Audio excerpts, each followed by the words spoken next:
From the night I won, and I called two people. You know who the two people are? Putin, right? You know who Putin is? And Zelensky. And I'd say, we're gonna meet. We're gonna meet. And I guarantee I could work that out. I guarantee. I know exactly what I'd say, by the way. I know exactly. I tell one guy this, and I tell one guy that, and I say, you better make a deal. We would have a deal made in 24 hours. Yeah, so Donald Trump is a complete idiot, and some of you voted for this. I mean, do I have to play the multiple videos of this guy saying he would end the war in 24 hours? None of it sounds sarcastic. I mean, the guy literally gets up there and says, I'm going to get Putin in a room, I'm going to get Zelensky in a room, and I'm going to tell one guy this, I'm going to tell the other guy that, and we're going to end that war. It's going to be easy. And now he's out there saying that was just sarcasm. The multiple times that he said, I will end that war in 24 hours, were all just sarcasm. Candidate, you said you would have this war settled in 24 hours. Well, I was being a little bit sarcastic when I said that. What I really mean is I'd like to get it settled. You know, I don't know about you guys, but I sure wish he would have told us he was being sarcastic before a bunch of idiots voted him as president. And it's gotten so bad that even his special envoy to Ukraine, Keith Kellogg, is openly mocking him.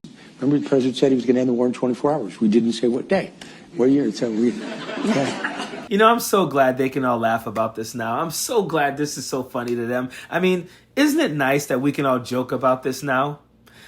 That was sarcasm, but this isn't. To Zelensky and Putin, Donald Trump is a joke. He said he would end the war in 24 hours. They knew, and we knew, that wasn't going to happen. They were never afraid of him. He said that the war wouldn't have never happened if he was president. They were never afraid of him. They never cared. They know the guy has no power. They watch Elon Musk run our country every day. Why would they care about disrespecting him? And it's not just Putin and Zelensky. Remember the ceasefire between Gaza and Israel? That's gone now as well. Israel is now bombing Gaza. So two wars, one that Donald Trump said he would end in 24 hours, another that he said he would negotiate a ceasefire very fast about, both are still happening. He said neither of these wars would have happened had he been president, because he would have told Putin, you better not do it. You better not do it. It's going to be bad for you. And Putin said, no way. And he said, way. What was that thing, and why doesn't it work now? What were the things he was going to get them in the room and say? I would ask him, I mean, if Donald Trump were sitting there with me and said I was being sarcastic about ending the war within 24 hours, I would have said, oh, because you seem to be pretty specific about the things you said you would say to Putin and you would say to Zelensky. Would you care to tell us what those things were? I would not allow him to just say, I was being sarcastic. What I really meant was I just want to end the war at some point.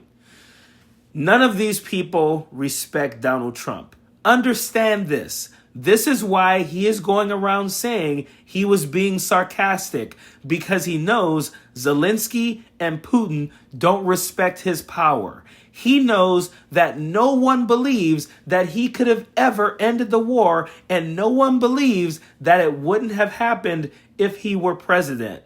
Putin and Zelensky do not respect him. Netanyahu does not respect him. No one thinks this guy has any power because they watch him powerless in the Oval Office every single day.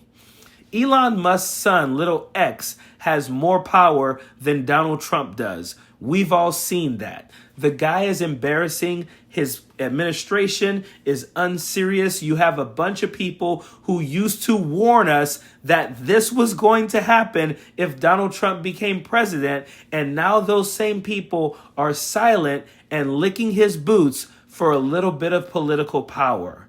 This is where we are today in America. It's shameful. It's disgusting. And honestly, it's pretty damn scary, because we have a powerless freaking clown running the country right now.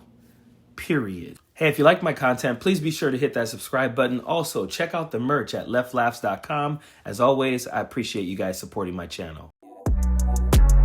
Don't want no enemies or ops.